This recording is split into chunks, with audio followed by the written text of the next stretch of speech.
श्री गुरुभ्यो नमः। हरिः ओम्।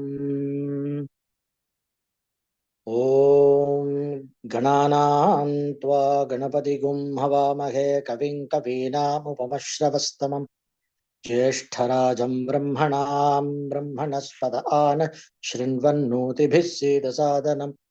ॐ श्रीमहागणपतये नमः। ॐ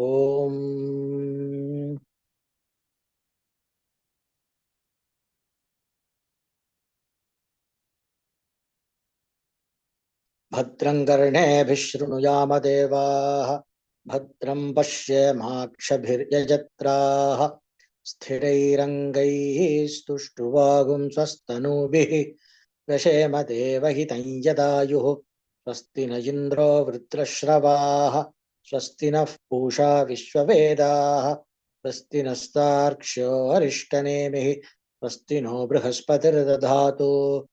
ओम शांति शांति शांति। ओम सहना भवतु सहनौ भुनक्तु सह वीर्यङ्करवावहै तेजस्विनावधीतमस्तु मा विद्विषावहै। ओम शांति शांति शांति। हरि ओम। Good evening. So looks like we have some questions ready today.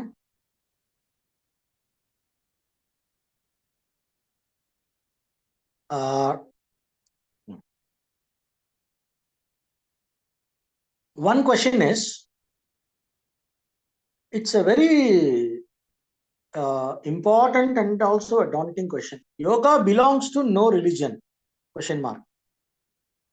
Yoga belongs to no religion, or it is from Hindu religion? Then in that case, how to, if this is from Hindu religion, then how to see this yoga is for the universal? I mean, how to see this yoga is universally valid? I think that's what that person tries to say. All right. That is one question. So there is another one. In Sufi tradition, there is a big focus on love and beauty as two ways of connecting to God. In Rumi's poetry, for example, what do you have to say about that in Hindu tradition? Right. Good. So let me first answer the first question. Yoga, Hindu religion. If it is from Hindu religion, then how can it be universal? Good. Now, whatever is called as Hindu religion,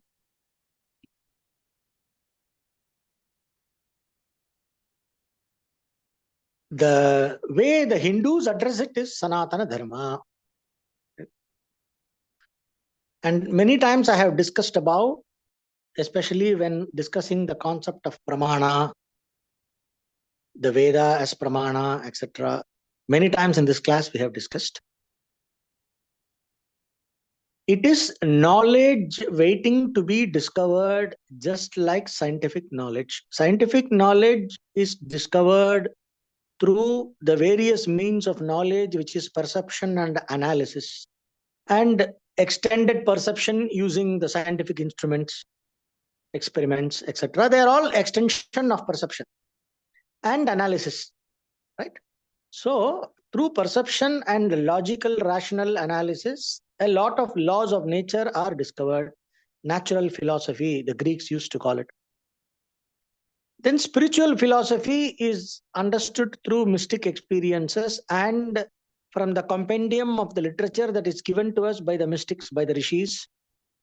And what we call in our Sanatana Dharma as the Veda, the Apaurushaya Vakyam, means the knowledge that does not belong to any individual, but that was revealed through a mystic process through the rishis, and which was all kept together and sustained by dedicated family lineages who preserved this Vedic knowledge, which is available now. And there are schools of interpretation. There are a methodology of interpreting the Vedas called Mimamsa. So it's a very consistent body of spiritual knowledge that talks about the the domain of knowledge that is not accessible for our perception and inference. So basically, both are knowledge. So we have samanya dharma, means common sense ethics, let us say, right? Common sense ethics.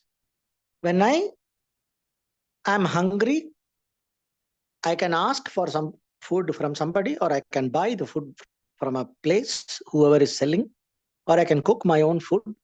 I can take the food from nature, provided it is not somebody's farm. So I cannot steal, but I can ask or make by myself or buy when I am hungry. Correct? Basic ethics. Two people are hungry. There is a recommendation to share, though it is not mandatory. I am hungry. The person next to me is hungry. And there is no other option, only I have food. I am expected to share.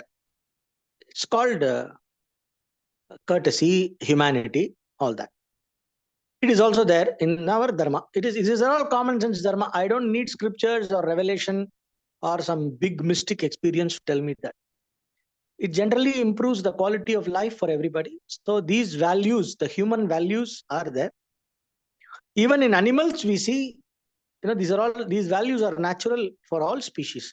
Even in animals, we see if one animal is injured, we see the other animal helping. I once saw in one of those animal channels, this Animal Planet, etc. One of those channels, I saw a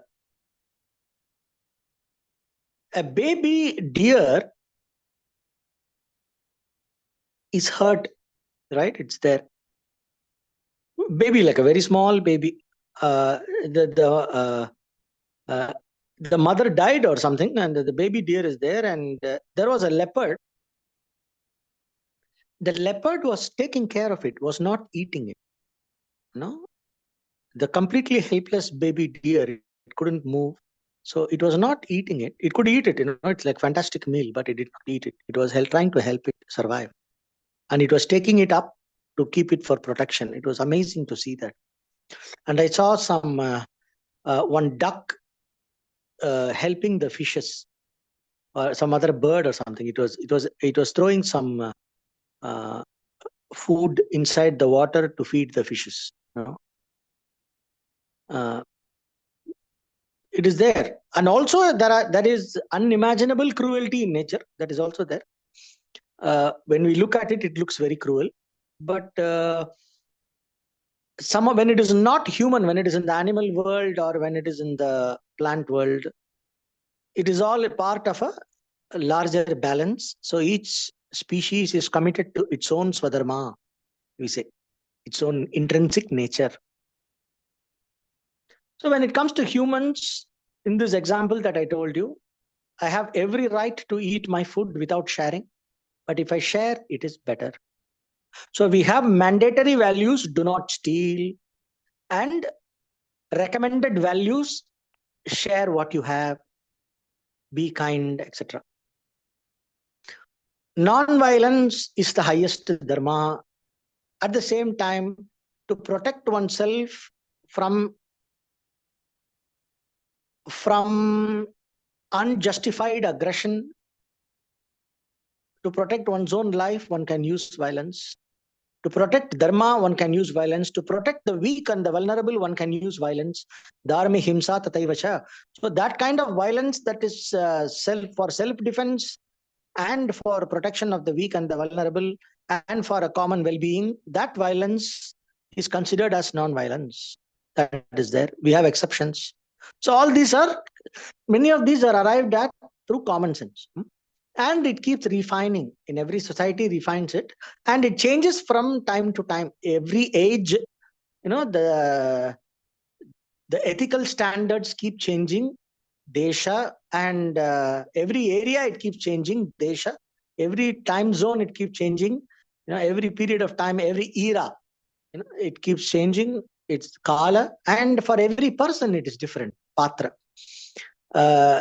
If I am a monk, even for self-defense, I can run, but I should not hurt a person. If I am a martial artist monk, then you watch these kung fu movies where the monks are involved, they will show that the monk is practicing non-violence, and the way he is fighting for self-defense, and he's always taking care. He does not have the intention to hurt the opponent, but to disable the opponent's capacity to harm you or to harm others.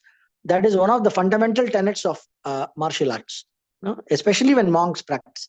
There is never an intention to hurt another person. Right. So like that, we have these values embedded everywhere. So these common sense values that everybody can appreciate. Do not tell lies, for example. These are all common sense values called samanya dharma. I can arrive at it by analysis through humanity, through collective discussion, through basic exercise of common sense and some thinking. And by looking around and observing, I can arrive at these things. I do not need a divine revelation to tell me to follow common sense ethics. Common sense ethics makes life better here. And it helps us to develop a refined personality, and helps us to develop a more a serene kind of a mind that is beneficial for oneself and for everyone. Now we have something else called Vishesha Dharma. Samanya Dharma, then we have Vishesha Dharma. Vishesha Dharma is specific to situations, and also it has certain spiritual elements that takes into account certain spiritual laws that are not visible or that cannot be understood by common sense. We have Vishesha Dharma, spiritual laws, the hidden spiritual laws that govern life from behind the scenes. Those laws are given to us by the Dharma Shastras, by the scriptures, by the rishis, by the yogis, by mystics. All over the world, they have this, right? One of them, for example, do not sleep with your head in the north and feet in the south. It's okay to put the head in the south and feet in the north when you lie down and sleep. There is one rule: do not sleep with the head in the north. They give all kinds of, they give you all kinds of scientific explanation, Earth's magnetic field and all that. But like this, we have so many rules which cannot be scientifically explained. For example, after you go for a bathroom, after you use the toilet, you have to rinse your mouth 8 times. Wash your feet from ankles below, including the ankles. Right? Rinse the mouth 8 times.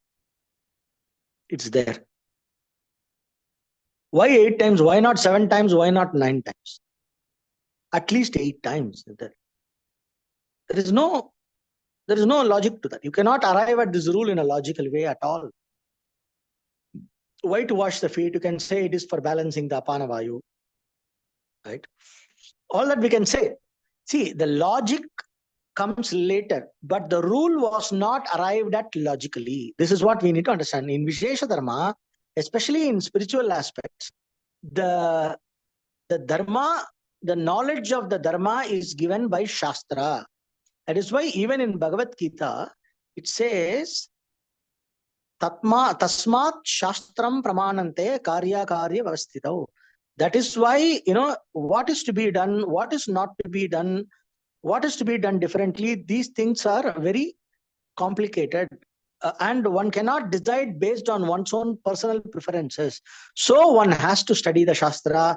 Let the Shastra be the valid means of knowledge for these things concerning the right and wrong conduct from the spiritual perspective. Let Shastra be your guiding source of knowledge, it says. This is regarding the spiritual aspects, right? Now, both of these are knowledge. Dharma, knowledge, and Sanatana. Sanatana means eternally valid. Just like how the human values of kindness, compassion, speaking the truth, non-stealing, etc., these are, and achieving excellence, love, how these are eternally valid. Similarly, these spiritual laws are also eternally valid. And this knowledge is discovered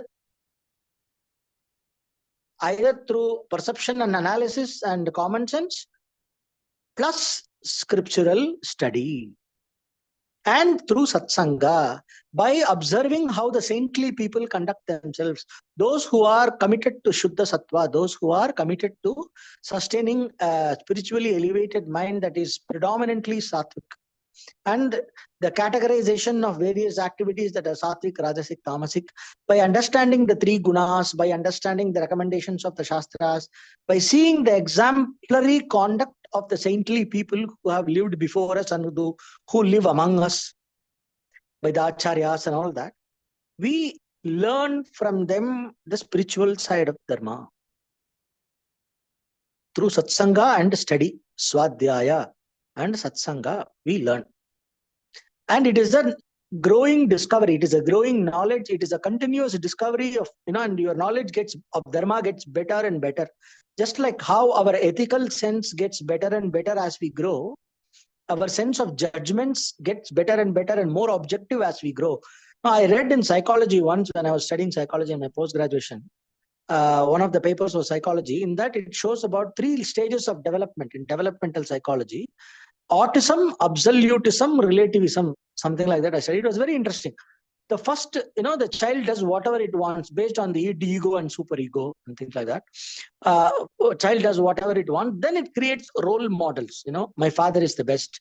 My father is always right. My mother is always right. My teacher is always right. Absolutism takes role models. That's why that is not a very refined level of understanding. The child is still growing.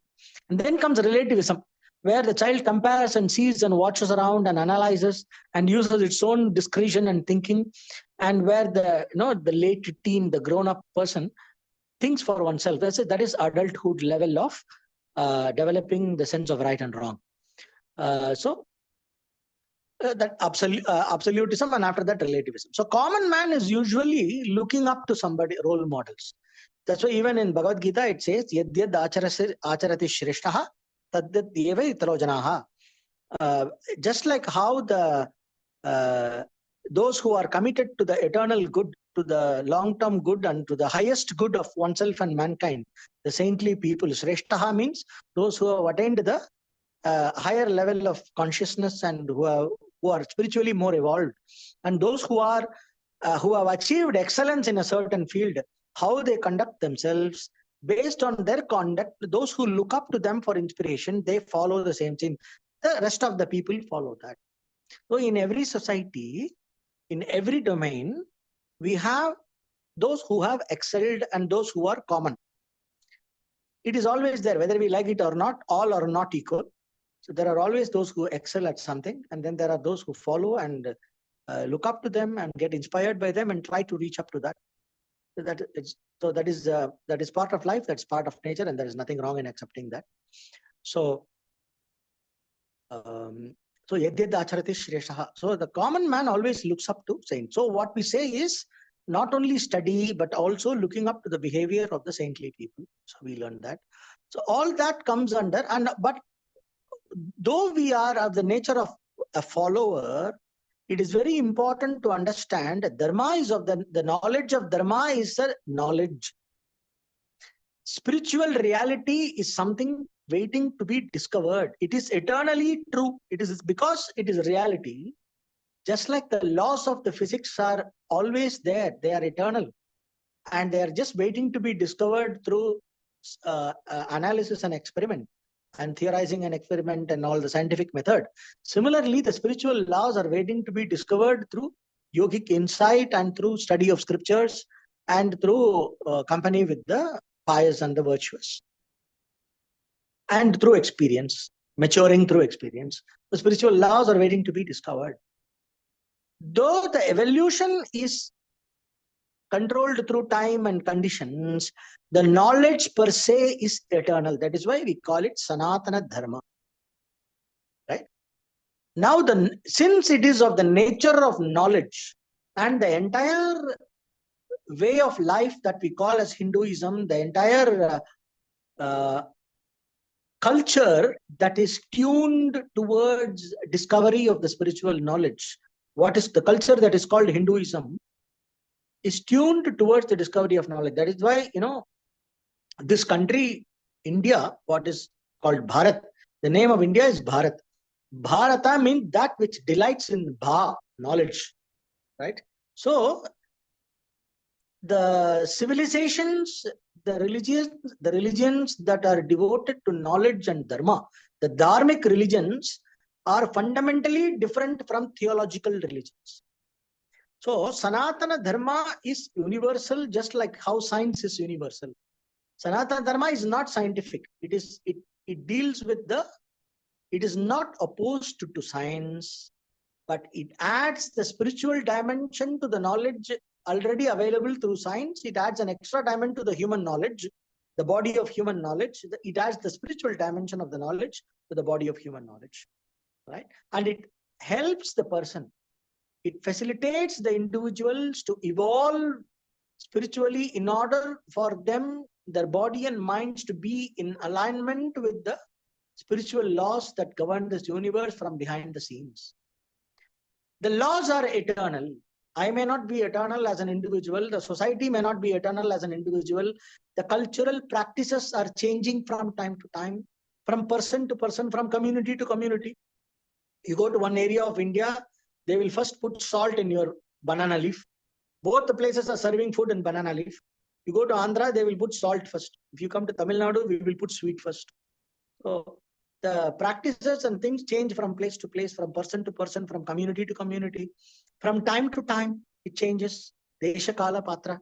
But the fundamental principles are the same. And the laws, what all of us are devoted towards, the understanding of the spiritual knowledge to which we are devoted, that knowledge is just waiting to be discovered by each one of us. And that body of knowledge is eternal.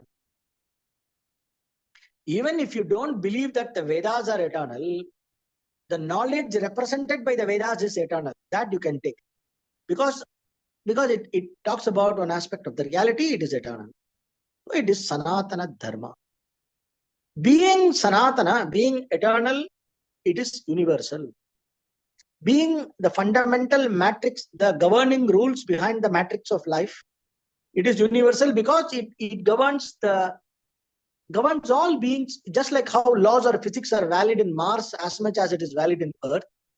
That is exactly why we are able to send a Mars probe and then control it from here and take data and then analyze it and come to conclusions that are valid on planet Mars as much as they are valid here, simply because the laws of the physics are same here and there.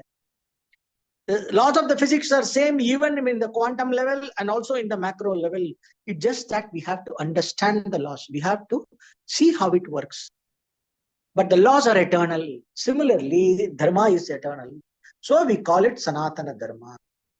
Even though the individual, community, and the area-based practices could change from time to time, the whole thing is geared towards discovery of this knowledge, and because of that, it is universal. Wherever we go, so the word Hindu is more geographic, but when you come to the religion, to the way of life and the culture that is devoted to the discovery of the spiritual knowledge, that way of life is based on universal principles. However, it is interpretation and adaptation might change from time to time, from place to place, from community to community. So Hinduism is universal. Good. Hinduism being whatever is referred to as Hinduism, the Sanatana Dharma being universal, the practices that evolved within this cultural framework of Sanatana Dharma, like yoga, are of universal nature. So yoga belongs to Sanatana Dharma. The yoga was discovered and nourished in this cultural framework of Sanatana Dharma more than anywhere else, though the principles of yoga were used by all the mystics all over the world. The principles of yoga are universal in the sense. Concentration is universal. Anybody who wants to, yoga means concentration, samadhi, ability to take control over the senses and the mind and the and ability to focus our attention. That is fundamentally yoga. Yoge samadhi, right? That principle is universal. All the mystics from all the various religious and spiritual backgrounds practice this. If you go to the Christian monks, if you go to the Christian mystics from the Coptics and the Orthodox, Eastern Orthodox, the Carpathian mystics, and you go to the monks in the Mount Athos in Greece, they all practice asceticism. That what the ascetics, Christian mystic, they practice what is called as penance and asceticism. That is all part of these are all yogic practices. That is exactly what we discuss in yoga. So if you remove the label and see what is the practice, and you look around, you will see those practices are universally valid for all those who are striving towards the same ideal. Wherever there is a person aiming to arrive at control over the senses and the mind, in all those places, you will see wherever there is a group of people attempting to arrive at sense control and mind control, there you will see steadiness of the body, steadiness of the limbs practiced, asana. There you will see control of the breathing practice, isihasam, hisaichasam. The Christian monks practice hisaichasam. Then there are special breathing techniques practiced by the dervish monks. Then there are special breathing techniques and all that practiced by even during the Socrates times. Lao Tzu in China practiced. There is a Tai Chi Chuan is all about breath and prana.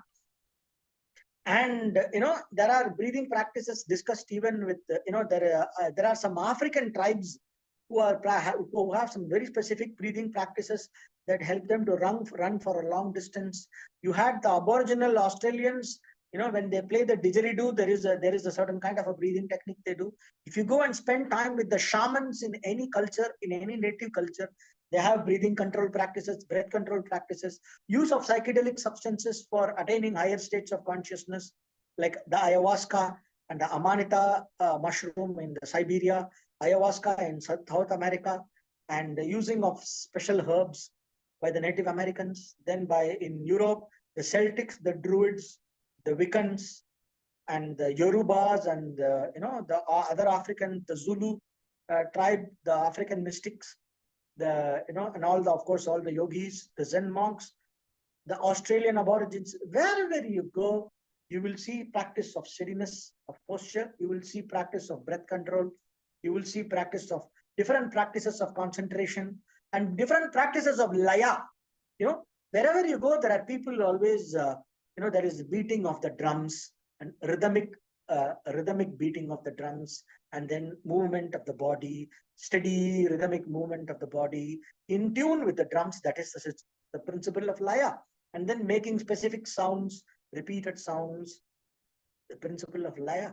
So the principle of laya, the principle of ekagrata, the principle of asana, the principle of pranayama, and the dharana, concentrating on one thing continuously. All these principles, contemplation, various contemplative practices, the concept of upasana, visualizing oneself in a certain way, visualizing a higher principle over a normal thing, is called upasana. That practice is there in the Carpathian mysticism. I have read about it. So these principles that are represented by the yogic practices are seen everywhere universally, no matter which culture you go and which mystic tradition you go. Wherever an individual is aiming for the various goals of yoga, there in all those places, there and there, wherever you see that, there and there you see the principles of yoga being practiced in some form or the other.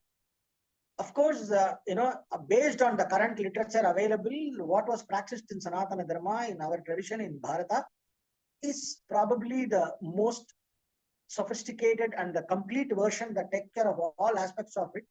We have a compendium called Yoga Sutra, which brings in all the practices from everywhere together in one body of knowledge. So it is available here in a more sophisticated and a well-organized form. But the elements of this are seen everywhere else. So if you remove the labels represented in yoga, what the practices represent, the nature of the practices and the laws that govern the practices are of universal nature. So they are universally valid. Just like the dharma of the mind. If you see Yoga Sutra, the first sutra, Yoga, Atha Yoga Anushwasanam, in that sutra, you see the Vyasacharya's commentary. Yes. Yogaha sarvabhoma chittasya dharmaha. So yoga is the dharma of the mind. Being dharma of the mind, wherever mind is there, in all those places, yoga is valid. Whoever has a mind, for them, yoga is valid because the nature of the mind and the laws that govern the mind are universal. Just like how a doctor who is trained on Indians can go and work on the patients in anywhere else in the world, a doctor who is trained on patients in America can come and work in India. Similarly, a yogi who is trained under the Sanatana Dharma, once he discovers the principles and the truth and the dharma and the knowledge behind yoga, he can apply that knowledge to in any situation to any person who wants to benefit from the practices of yoga. So yoga is universally valid because it deals with the mind. But as a body of knowledge, I have not seen or heard about any other culture or a religious group that has developed the teachings of yoga to this level of sophistication and organization and to this level of completeness, taking care of so many aspects of it and bringing it all together. So I would say in the current form that yoga is being learned, though it is of universal nature, it belongs to Mother India, it belongs to Bharat, it belongs to Sanatana Dharma, and whoever practices yoga owes gratitude to Sanatana Dharma. Though the appeal and the application of yoga is universal. A Christian can become a better Christian by practicing yoga, certain elements of yoga. But however, if you want to take the entire knowledge of yoga, along with the yoga darshana, along with the astikatva in the Vedas and everything, yoga is a astika darshana. In India, we have, if you take yoga as a set of practices, it is universally valid. But if you take yoga as a darshana, as a world view, what is called as a world view, the world view given by yoga is the world view given by the Veda. It is a astika darshana. That's why in Yoga Sutra, there is one sutra about the word that represents God, Ishvara, is Om, Tasya Vachaka Pranavaha. What is Pranava? What is Om? What is the meaning of Om? Has to be learned from the study of the Vedas. It is very clearly written in the commentary. Right? So, yoga is a astika darshana because it accepts Ishvara and it even in Sankhya, it accepts the authority of the Vedas in terms of when it comes to things related to spiritual knowledge. Veda is accepted as pramana. So, yoga being an astika darshana is part and parcel of Hinduism. If you are going to approach yoga through Patanjali Yoga Sutra, Hatha Yoga Pradipika, Gananda Samhita, those are all evolved. Those are all texts based on which evolved from the tantric tradition, which again is an extension of the Vedic tradition. Veda is different, Tantra is different, is a nonsense that started, I don't know by who. Tantra is as much part of the Vedic tradition as, as yoga. So yoga and Tantra both belong to the Vedic tradition. So no matter where you go, you will end up with the Veda in all the traditions that are in India. Ayurveda is connected with Veda. However, the Ayurvedic medicine and the treatments are universally valid. The knowledge of Ayurveda, the concept of the humankind, the concept of the body, the mind, the three doshas, everything is based on Sankhya Darshana, which is a Astika Darshana. So Sankhya is the fundamental for yoga and also for Ayurveda. So yoga being an Astika Darshana, the world view of yoga is the Vedic world. If one has to take the world yoga, learn and study yoga along with the world view that is given by the yoga, along with the spiritual knowledge given by the yoga, then we have to say yoga is 100% Hindu, and a true Christian or a true Muslim cannot learn yoga completely as long as they are a Christian or a Muslim, because their monotheism prohibits the official version. See, I know only the official version. So don't tell me that there is some mystic somewhere, some Christian mystic sitting in some cave says all gods are one. There is, Jesus is a healer or an ascended master. These are all new age stuff. These are all not official versions of Christianity. Not one denomination of Christianity accepts these kind of things. These are all new age ideas. So if I am going to talk about Hinduism, I am going to talk about official versions of Hinduism. If I'm going to talk about Christianity, I will talk about official versions of Christianity. If I'm going to talk about Islam, I'm going to talk about official versions of Islam. So if we are going to tell Islam says this, we have to say Islam according to which school says this. If I'm going to say Christianity says this, which school of interpretation, which denomination says this?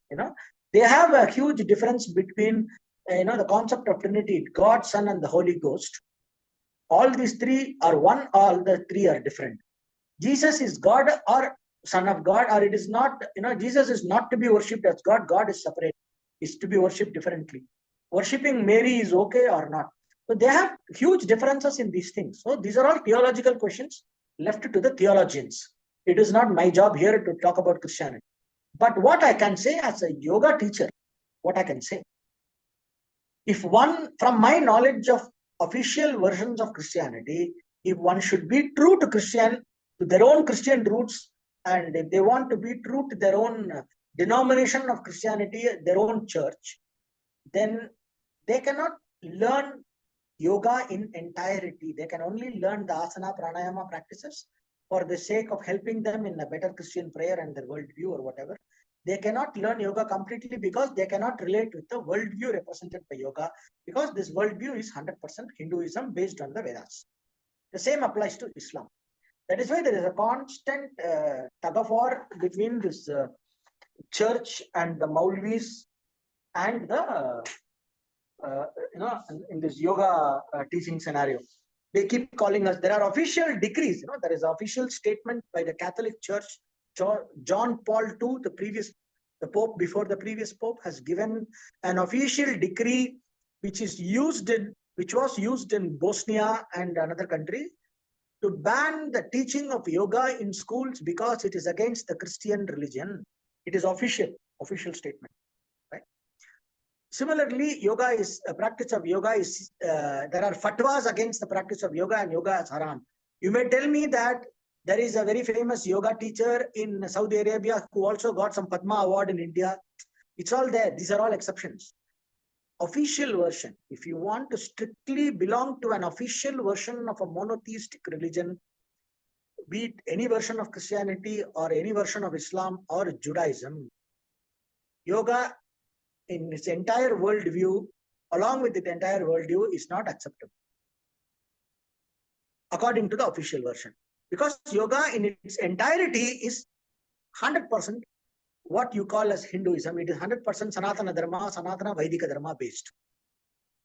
Now, if you can take elements of yoga, it's like, I like biryani. There is a dish called biryani. But biryani was brought, they say it was brought by the Mughals for the soldiers and all that. And there is another guy who says in Nala Maharaja's Paka Darpanam, there is a description of biryani. I'm not going into that, but whatever we know, generally biryani means non-veg. It is meat. But vegetarian wants biryani. So I go to Saravana Bhavan or Sangeeta or somewhere, some vegetarian restaurant. I order veg biryani. So what I do, I take elements from there, like the masala combination, and they use the same thing for tossing the vegetables and the rice, and I have veg biryani, paneer, whatever I have.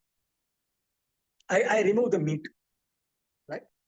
So similarly, for example, if I want to take a principle, there are nice principles in every religion. For example, in Sufi mysticism, there's the other question about Sufi mystics, about love and beauty and all that, right? There are two things that Muslims practice. One is inshallah. Whatever they say, they will say inshallah that will happen. Inshallah, this will happen. I can bring that. I don't have to say inshallah, and confuse people like that Shirdi Sai Baba did. He will have Hindus, Muslims, everybody, and then he will say Allah Malik for everyone. So instead of creating that confusion, what I can say, Ishvara Kripa, Ishvara Kripa. With Ishvara Kripa, with God's grace, with Ganesha's grace, with my Lord Rama's grace, everything is going fine. How are you? hey, I'm fine. Instead of that, I can say, Ishvara Kripa, I'm fine. So I can adopt that concept of inshallah, and I can adopt it. Not that it is not here in the Sanatana Dharma, but they use it more often. So I can get inspired by it. I can always get inspired by good things everywhere. That is the whole point of our Shanti mantra we chanted. Bhadram Garne Vishrumayama Deva. May the auspicious, may my ears hear auspicious things. Let the auspicious knowledge come from everywhere. Right? So I can take that. Similarly, when it comes to Christianity, I can take the concept of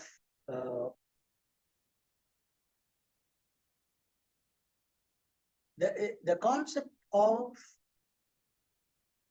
losing oneself, concept of diminishing the self and putting God above oneself, the concept of surrender, the concept of uh, where you are not trying to, where you are practicing the surrender and you are practicing the where you are subjecting yourself to God, and the humility and the what you call as the uh, I don't get the right word, but it is something like making the individuality a zero and God is everything, and that is bhakti basically. Basically, Ishvara Pranidhana, the concept of Ishvara Pranidhana is there. Whether they understand it in the same level of sophistication like we do, I don't know. But it is always diminishing of the self and praising of the Lord. That concept is very nice in Christianity. One can take from that. Thy will be done in earth as it is in heaven. Thy will be done. So this concept of thy will be done, the concept which is the concept of Ishvara Pranidhana, is universal. It is there in yoga, it is there in Islam, it is there in Christianity. So these concepts are everywhere. However, their understanding of God may be different. What they mean by God, what we mean by God, what this by Ishvara and what a Muslim means by Allah might be completely different. The concept of what happens to the soul after death might be different. What is the nature of the soul might be different. It is not only different between monotheistic religions and Hinduism. Even within Hinduism, there are so many schools. Sankhya sees it differently. Yoga sees it. Yoga and Sankhya sees it almost the same thing. Vedanta sees it differently. Advaita sees it differently. Shaiva Siddhanta sees it differently. The Vaishnavites see it differently. The Dvaitins, they see it differently. The Madhvas, the Dvaitins, they see it differently. Right? So it's different. Also in Buddhism, the Theravadins have a different kind of a worldview. The Mahayana people, they have a different kind of a worldview. The Vajrayana people have a different kind of worldview. Within Vajrayana, you have Yogachara school, this school, that school, Gelugpa school, Nyingma school. We have so much differences. And it is absolutely okay. But what is important is when it comes to the spiritual insight and the worldview, one should understand and one should be very clear what is the school I belong to. So I have to go based on my Shraddha. See which school inspires the maximum Shraddha for me and go based on that. That will eventually lead you to the reality, because all this helps us only to arrive at the point of concentration and ekagrata. Having come to ekagrata, once we become capable of investigating the experience, the reality behind this experience of this world as an individual, when we are capable of investigating in reality with the power of samadhi and with the power of viveka, once that wakes up, all of these are seen in their limitations. All of these theories are just part of the mind and the ego. And the truth is beyond the mind. That is, truth is beyond all religions and the various cultural practices. All these only help us to come to the point of ekagrata, to the point once you have Shraddha, the Lord's grace will manifest through that Shraddha and take you further. No matter where you are, finally you will end up with Vedanta and yoga as represented by the Sanatana Dharma. You will end up here, and you may not end up formally under Sanatana Dharma, but you will end up where what this represents, and you will end up discovering the true nature of the self. So, regarding the worldview, yoga is not universal, but regarding the practices, the principles behind the practices are of universal nature, and they do not confront any other worldview or any other school. So that is the answer for this yoga Hinduism thing. And now I will come to the Sufi tradition. There is a big focus on love and beauty. There is Rumi's poetry. So Rumi is a great poet. In his poetry, you may have a lot of things about beauty, and there's no denying that, love and all that. In Hinduism, also we have this and much more. Right? For example, there is a certain kind of love. The Sufis, for example, their love extends only to the Muslims. Sufi love is not for non-Muslims.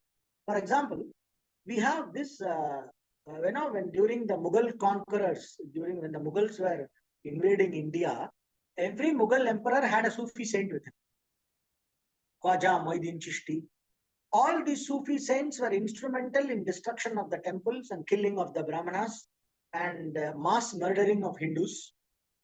And the Ghazwa-e-Hind, the war against Hindustan, was actually officially and religiously sanctioned and appreciated by the Sufi saints who accompanied the Muslim invaders.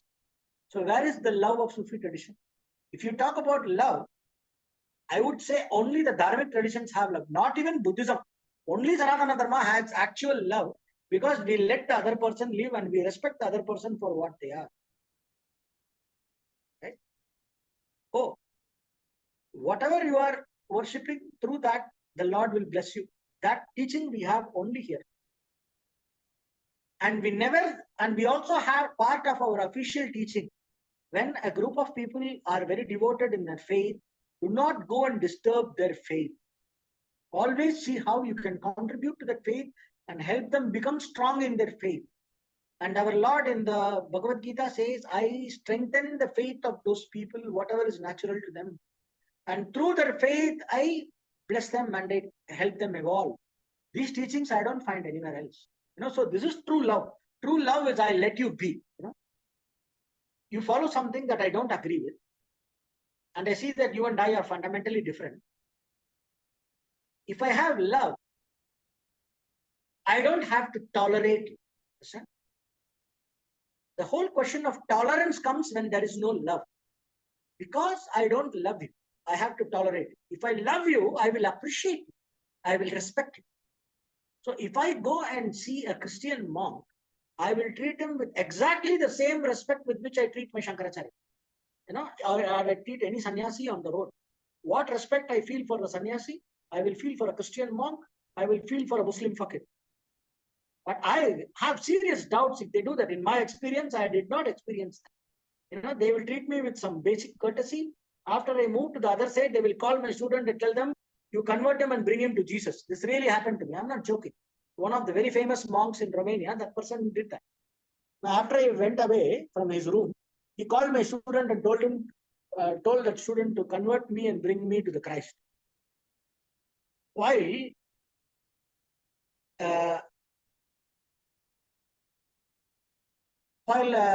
if a Christian or a Muslim practitioner who visits our Shankaracharya will tell them, please follow your religion, do namaz 5 times a day or 6 times a day.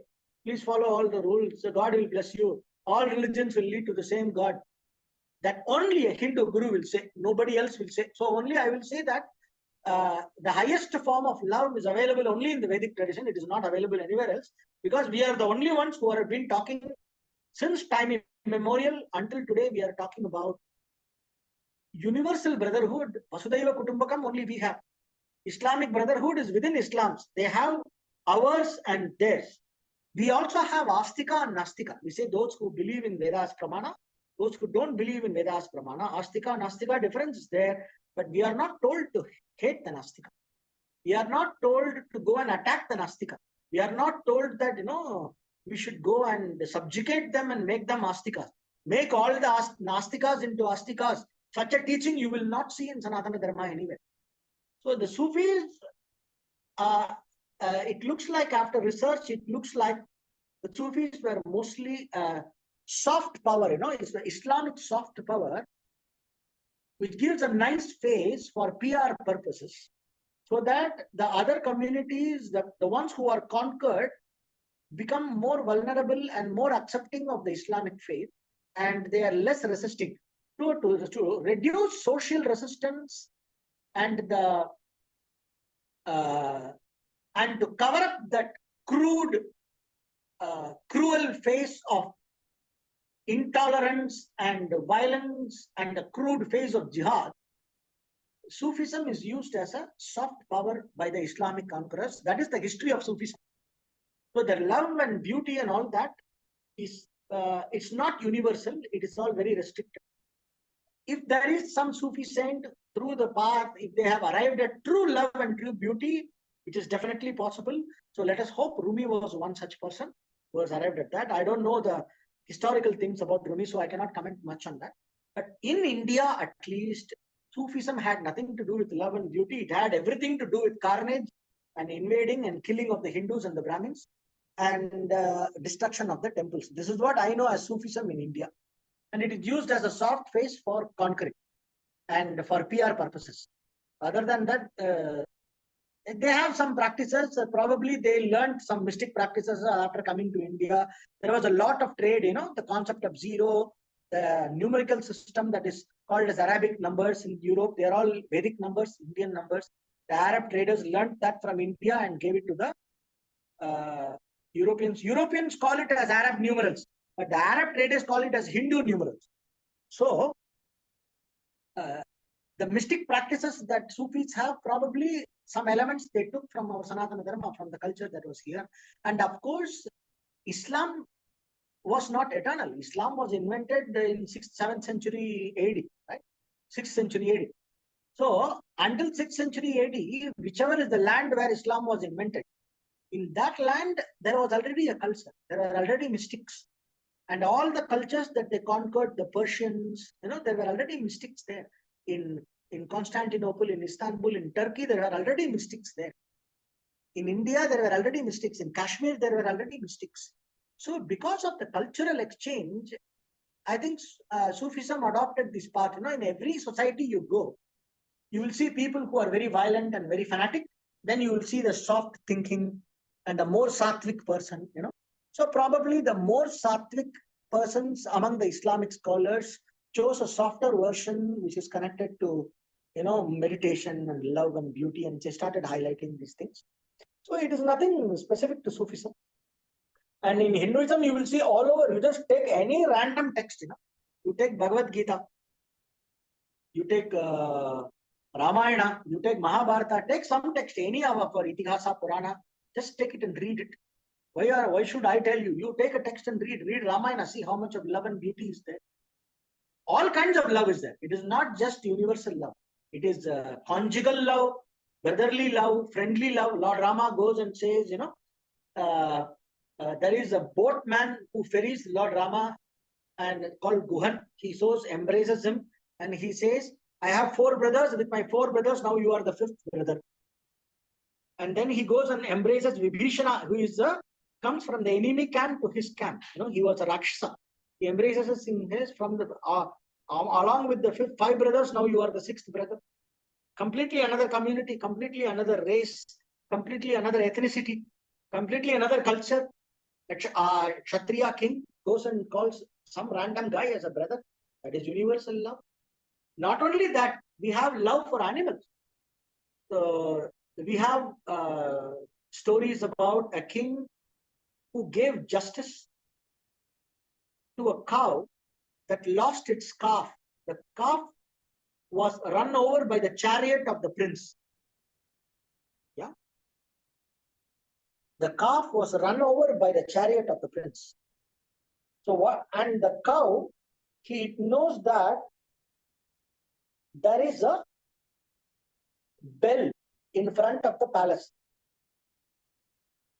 Whoever wants justice, whoever has not got justice through the normal system, they want the intervention of the king. They can go and ring this bell and the king will come and deliver justice. So this cow somehow knows that. Cow is very intelligent. You see Indian cow, this cows with a hump, they're extremely intelligent. So this cow comes and rings that bell. The king comes. And then he asked what happened, and then they find that the calf was run over by the prince. chariot of the prince. By mistake, it was not the prince's fault, but somehow the calf jumped in front of the chariot and it got. So he put the prince under the wheels of the chariot and he was about to drive the chariot above the prince. Right? He was ready to do that. And then there was some, they say there was some divine intervention and then the prince was saved and all that. But the point is justice, to deliver justice. Respecting the wishes of a cow. Then you will say, oh, in India, cow is holy. So the king went and did this with the cow. Would he do the same thing to a dog? Yes. In Ramayana, there is a dog that comes to the court of King Rama. Lord Rama, after his coronation, and he was a king. There is a story that goes that a dog comes and it says that, it comes bleeding. Lord Rama's brother Lakshmana comes and then says, and the dog talks. And then it says, it complains about this, such and such a person did this.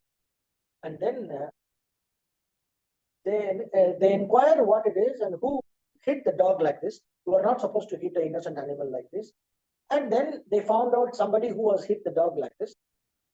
And then they conduct an inquiry and then they deliver a justice. So I don't want to go into the details of that. So like this, you have in every epic, in every text, instances of love, instances of and beauty, appreciation of beauty. You see, if you want to read Kalidasa's Raghuvamsa, you will see how much beauty is there. If you want, in beauty, we have different kinds of beauty. We have Shringara, we have, the Navarasas, the nine attitudes of expression of emotion, and we have beauty that is corresponding to each. If you read our sculpture Shilpa Shastra, you will see how the beauty is to be represented, the art forms. You have, of course, beauty and love. You have everywhere. You look at our temples. What do you say about that in Hindu tradition? Come look at our temples. See how much beauty is there. Why should we have such an elaborate decoration? Come and visit the Meenakshi temple. Come and visit the Tanjore temple. What about the beauty there? What about all the sculptures in the temple? Yeah. So please explore. Please study and explore. I don't have to tell you what is here because it is an ocean. It's an ocean of love, an ocean of beauty. So I cannot do enough justice to this by answering. But what I can tell you is just do some random reading of scriptures, random reading of our stories, our legends. Come and visit and have a tour. You will see what is beauty. And different kinds of, not just one kind of beauty, not just one kind of love, different kinds of love, different levels of love. There is a recognition of every kind of love. There is recognition and appreciation of every kind of, right? So that's how I would answer this question. And I'm sorry about all the difficult thing about Sufi tradition because Sufi tradition has been whitewashed a lot and they have not represented it in an objective way. They do talk about humanity and everything, which is beautiful. They are probably a more Sattvic version of the Islamic scholars, the Sattvic version of Islam. In fact, there was one Sufi saint from the Bektashi school in Turkey who represented as a representative of the school, Islamic representative in the Parliament of Religions that was held in Istanbul or somewhere, I forgot where. I think in 2003, I forgot. So the exact year, but this is what he said. How Islam can cultivate love towards the non-Islamic religions. He said, there is a revelation about 144 prophets who are all over the world. And we can always say that through one of those prophets, Allah revealed the way of life and the religion and the way to reach him to them in different ways through different prophets according to the different lands. So through the concept of the 144 prophets, we can accept all the religions as equally valid and, and we can develop the sense of mutual respect and love for all. So there was a person who was able to see that. And then we also have another person who is not, who is not able to tolerate another school of Islam also. Forget about Hindus. So depending on the sattva, rajas, tamas, it changes.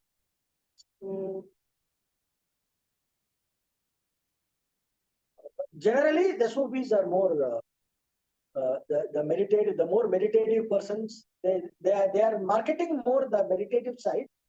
They are not deeply, but if you go into a discussion, Sufis are basically from Sunni Islam. Okay, so the Sufi saints is not a separate branch of Islam. In every religion, you have the mystics, like how in Hinduism you have the yogis. You have the mystics in every religion. In every religion, the mystic people, those who are more devoted to devotion, prayer, and contemplation, those people are generally, more sattvic than the rest of them, and they are generally more kind. They have more love. They appreciate beauty more in not only in Sufism, but if you take the Christian mystics, you have the same thing. You see the churches, the Gothic churches, how beautiful they are. You see the medieval churches, how beautiful they are. Similarly in Hinduism, similarly in Buddhism, you have Zen art. You have beauty even in Zen. You go to Tibetan mandalas, how they draw, there is beauty, there is decoration. You go to the Afro religions, there is beauty and love. So every tradition has beauty and love because beauty and love is universal. Yeah. Regarding specific details about Hinduism, in the Hindu tradition, I would urge you to go and explore by yourself. Just randomly take any text, you will discover beauty and love. So with that, I will finish this class. I will see if there is any other question in the chat. There is something here in the chat. Right. What about yoga and science? I think I covered that with the concept of pramana. Should there be research done in the field of yoga darshana? In yoga darshana, you cannot do research, but in yoga sadhana, you can do research because the effect of the sadhana is in body and the mind. So you have some empirical thing that you can study. You study the brain waves. There is a lot of research already done. If you see Maharishi Institute of Management, Maharishi Institute of Creative Intelligence, they have done a lot of research. Maharishi University in the United States. There is a lot of hidden research that has not come out, done by the secret services of US and Russia. Some of them are declassified. You can Google that. Some research is happening in India also. So we are not very good in research. We just try to publish the paper. We don't do serious research yet. And do the sadhanas and the effect of the sadhanas you can do. Scientific research in the field of yoga darshana is not possible. Probably we can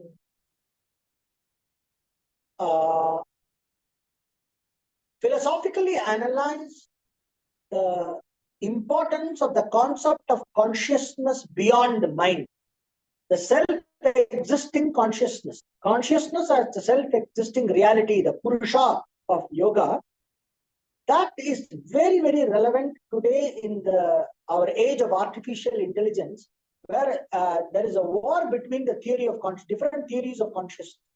The theories of consciousness is it's a very unclear thing. There are still the huge battle going on. Who will win this battle for consciousness theory? So in that, a good discussion is done by Rajiv Malhotra ji. You can Google that. Oh, there is one thing here about noetic.org publication, Supernormal Science, Yoga and the Evidence for Extraordinary Psychic Abilities. Fantastic. So we can read that link. I will read that link later. Thank you, Pranav. Also, you can read about Rajiv Malhotra ji. He talks about the battle for consciousness theory. You can read about that. There is a book also. And he discusses about the various worldviews and the concepts of consciousness, where this concept of Purusha in yoga is relevant for this world age of artificial intelligence, where consciousness as an independent entity and you as fundamentally the consciousness, which is independent of body and mind. The self as consciousness and not as an emergent property of brain and body. That is very, very important insight we can take from yoga. And that as a hypothesis or as an assumption, probably some research can be done. So that is a big brainstorming that is to be done along with the scientists. I cannot do that alone right now. So this is one hint or a clue I can give, which I gave you now. So based on that, further thinking and discussions can be done as in the field of consciousness research, especially to gather more evidence for consciousness as an independent entity and the self as the nature of consciousness, independent of the body and mind, self-existing consciousness. the I as the self-existing consciousness instead of as an emergent property of body and mind. That can be done so that you don't have ideas of copying your individuality and translating it into a software and then putting it inside a computer and telling that you are continuing to live after your death. There is a series I saw, I think in Netflix, called Upload. A series called Upload. It was very, very disturbing. It is based on the concept that the person is nothing but a collection of all the memories and thoughts and ideas. And then there is a concept of uploading by destroying the brain. They take all the data from the brain and then they destroy the person. The person is killed basically. And they are told that you are uploaded into a virtual world. And then, a hard disk is holding your personality. Now, the information that represents you, the individual, can be uploaded. But does it mean that you are alive? Now, that is a very big question. It's called as the hard problem of consciousness. A lot of scholars are still breaking their head. But I don't think it can be answered by science because that is beyond the domain of perception and inference. It is something to do with direct experience and pramana of, that is the revealed pramana, Shabda pramana or Shruti pramana, which is the Veda. So that's how I would address this. So with this, I will conclude this class. Om Purnamada Purnamidam Purnat Purnamadachyate Purnasya Purnamadaya Purnameva Vasishyate Om Shanti Shanti Shanti Om Tatsat. Thank you.